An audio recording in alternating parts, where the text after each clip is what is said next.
Kumusta mga kaibigan?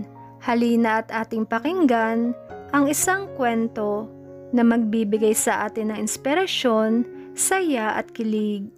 Pero kung bago ka pa lang sa aking channel, pakiclick ang subscribe button, pati na rin ang bell icon para lagi kang updated sa parating pa na upload. Natigil ang tawanan ng dalawa na biglang bumukas ang pinto at niluwa noon si Karen na salubong ang kilay at tila hindi natutuwa sa nakita. Karen? Mabilis na napatayo si Tristan. Bumaba ang tingin nito sa bitbit niyang lunchbox. Anong ginagawa mo dito? Akala ko pumasok ka na. Late ka na sa klase mo. Nagulat ba kita, Tristan? Ang sweet nyo naman. Nakakainggit. Kaya pala nagmamadali kang umalis kanina. Naghihintay sa'yo si Diana. Saglit siyang lumingon kay Diana. Mas importante ba talaga ang babaeng yan kaysa sa amin ng baby mo? Sinungaling ka. Ang sabi mo sa akin, lalayuan mo na siya, pero bakit nandito na naman yan? Hindi mapigilan ni Diana na magalit dahil sa mga sinabi ni Karen. Natatakot ito na baka sundin nga ni Tristan ang mga pinagbabawal ni Karen sa kanya. Ganyan ka ba talaga? Papasok ng pinto nang hindi man lang marunong kumatok? Inis na tanong nito. Umusok ang ilong niya saka lumapit kay Diana. Pinasadahan niya ito ng tingin mula ulo hanggang paa. Pakiulit nga na sinabi mo. Hindi ko masyadong narinig. Pakiulit please. Baka nagkamali ako ng dinig. Wow, hindi ka lang bastos, bingi ka rin pala. Ang galing mo naman mamili, Tristan.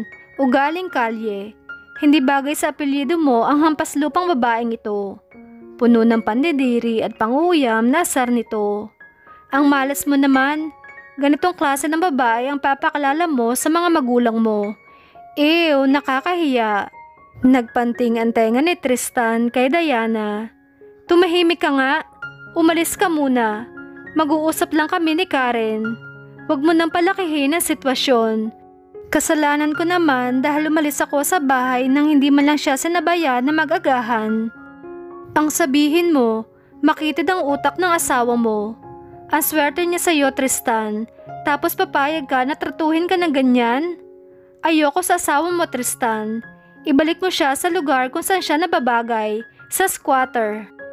Grabe naman ang mga linya mo, Diana. Linyahan ng mga mayaman pero kulang sa aruga at talino. Paano ka ba pinalaki ng mga magulang mo? At ikaw, anong klaseng babae ka? Bakit dito ka nakatambay sa opisina ng asawa ko? Nanlisik ang kanyang mga mata dahil sa galit. Anong plano mo? Nakikita ko sa mga mata mo na gusto mong tukain ang asawa ko. Huwag mo nang subukan pa dahil baka hindi ko mapigilan ang sarili ko at hubaran kita at sakakalad ka rin palabas ng silid na ito. Galit si Karen. Hindi niya lubos maisip kung saan nanggagaling ang nararamdaman niya ngayon. Ngunit kabaliktaran naman niya ang nararamdaman ni Tristan.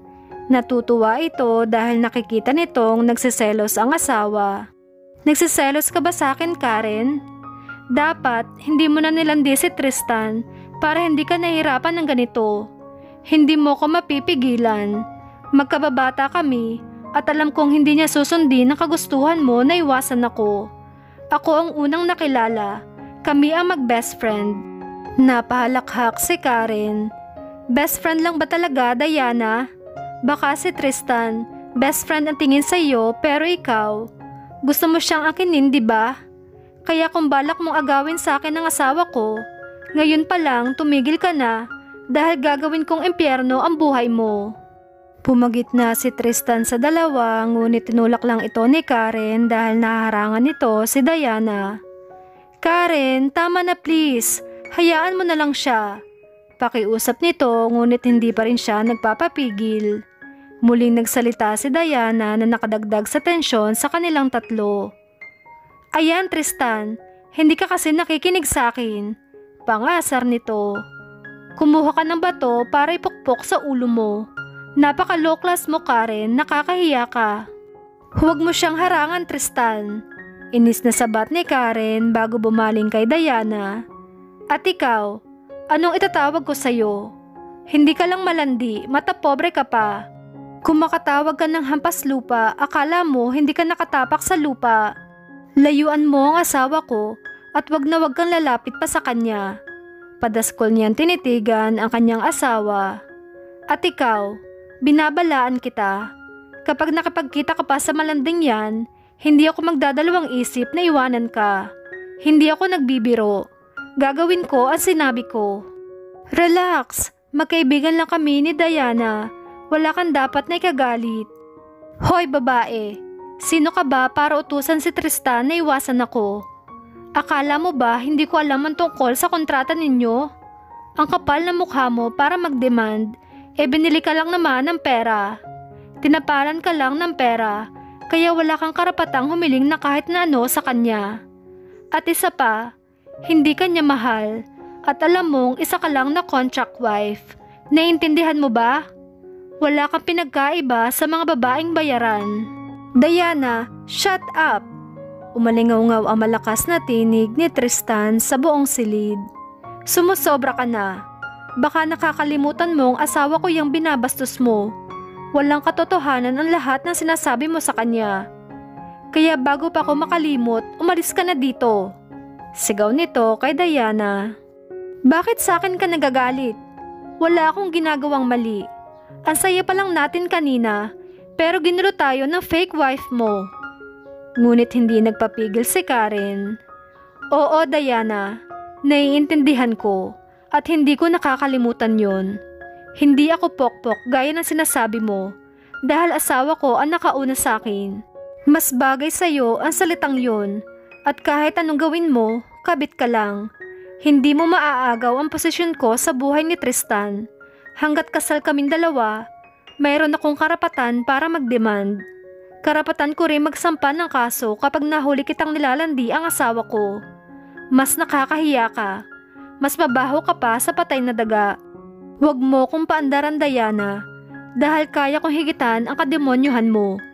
Alam kong may gusto ka sa asawa ko, kaya ngayon pa lang ay binabalaan na kita. Sa susunod na makita pa kita rito, hindi ako magdadalawang isip na ipatikim sa iyo ang kamao ko. Galit na sigaw ni Karen kay Diana.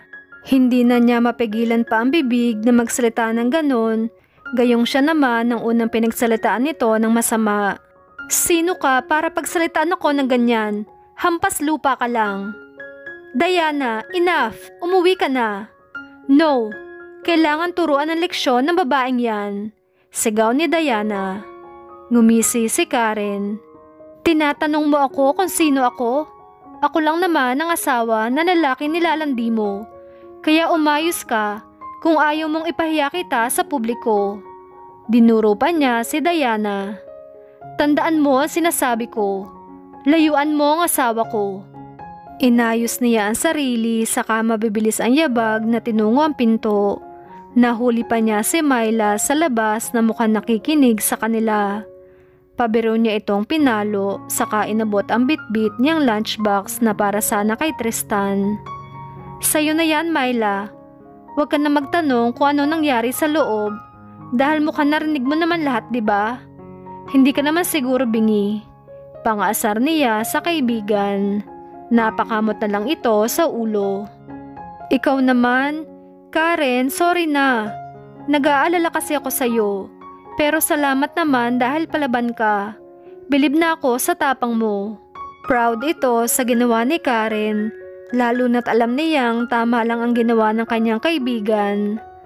Babalitaan kita kapag pumunta ulit yung babae na yan. Salamat, Myla. Tunay ka talagang kaibigan. Napangiti siya, ngunit pagkuwan ay muling nanlisik ang mata dahil sa nangyari. Mauna na ako. Late na tuloy ako dahil sa malanding yan. Diana, ayoko nang marinig pa ang mga sinabi mo sa asawa ko kanina. Wala kang karapatan na laitin ang kanyang pagkatao. Isa na siyang medrano ngayon. Dala-dala niya ang aking apelyido. Mas mayaman pa siya sa'yo. Dahil kung anong meron ako ay pag-aari na rin ni Karen. Kaya bilang kaibigan mo, nakikiusap ako sa iyo na huwag ka magbitiw na masasakit na salita laban sa kanya. Dahil ako ang mas higit na nasasaktan. Mas kinakampihan mo pa ang babaeng yon. Narinig mo ba ang mga salitang binato niya sa akin? Hindi kami magka-level, Tristan. Meron akong class, pero nandahil sa Karen na yon, bumaba ang level ko nang pinatulan ko ang isang tulad niya. Hindi makapaniwalang sumbat ni Diana. Pinakasalan mo siya dahil sa baby, di ba? At hindi dahil mahal mo siya. Bakit affected ka sa mga sinasabi ko sa kanya? Alam ni Diana na mahal ni Tristan si Karen, ngunit hindi niya matanggap. Pinilit niya lang na mas paniwalaan ang ideya na kahit kailan ay hindi nito mamahalin ang babaeng yun. Dahil asawa ko siya. Nag-aaral na siya ngayon para maging isang ganap na professional at nang sa ganon ay hindi mo na siya malalait ng basta-basta. Mataas ang pangarap ni Karen. Konti na lang at kagraduate na siya.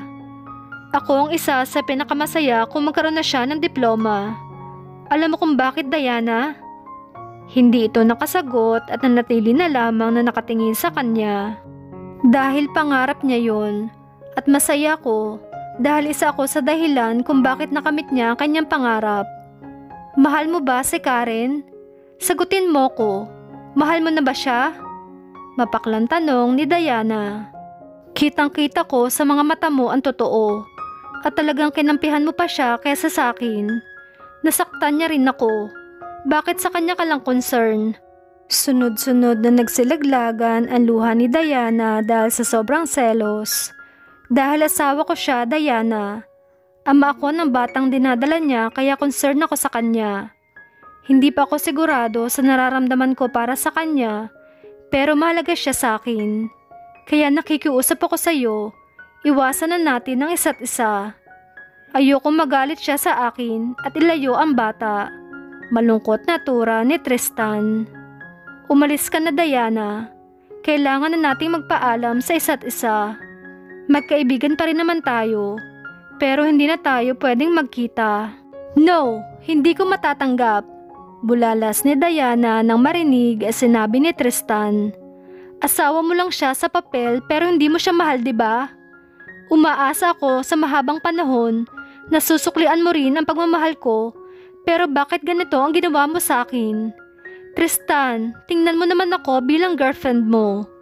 Halos nagmamakaawa si Diana dahil hindi niya matanggap na mas pinili ni Tristan si Karen.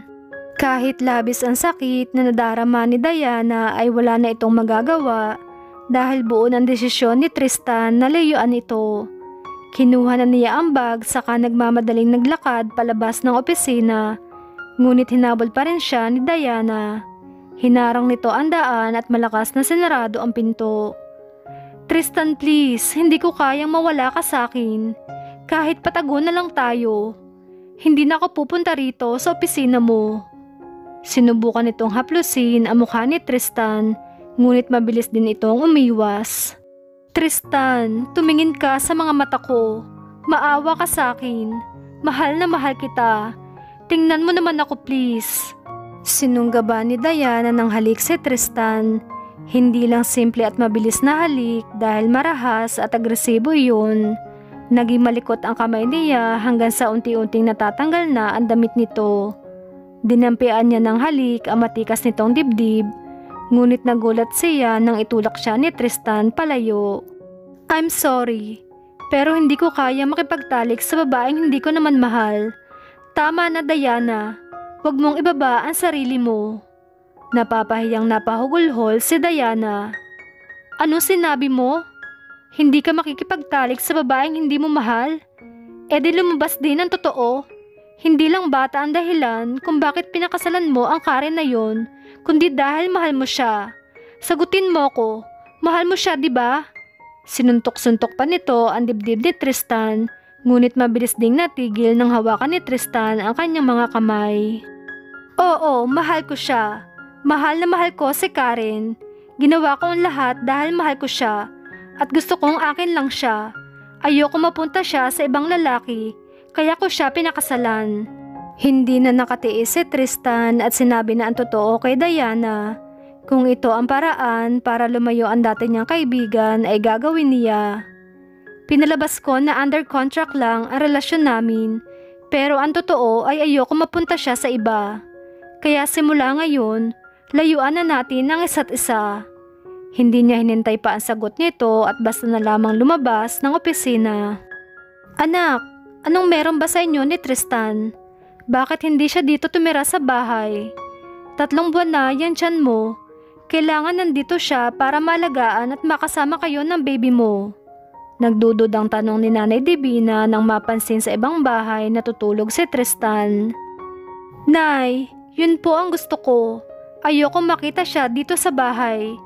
Tataas ang dugo ko kapag kaharap ko siya. Nandito ka naman, nanay kita at anak mo ko. Alam kong hindi mo ko pababayaan. Mahal kita kahit pasaway ka. Alam ko matatag at matapang ka, kaya hindi ko kailangan mag-alala sa'yo. Basta't ito lang ang tatandaan mo. Kahit na hindi mo mahal ang Tristan na yun, tungkulin mo pa rin na asikasuhin siya. Alam mo naman ang panahon ngayon. Maraming magnanakaw ng asawa. Kaya ikaw, mag-ingat ka. Baka manakawan ka. Makahulog ang payo nito kay Karen. Pabayaan mo na siya kung anong gusto niyang gawin sa buhay niya, Nay. Makasama lang kita at ang anak ko. Masaya na ako kahit wala ang ama niya. Anak, tumawag nga pala ang tatay mo kanina. Nangangamusta sa'yo. Abat sinumbatan ba naman ako? Bakit daw hindi ko sinabi na nag-asawa ka na? Para makabalot man lang daw siya na regalo para sa inyo ni Tristan. At isa pa, gusto ka raw makasama ng kapatid mo. Gusto nilang umuwi dito sa Pilipinas. Nagbago bigla ang timpla ng mukha ni Karen. Nay, alam mo na ang gusto ko.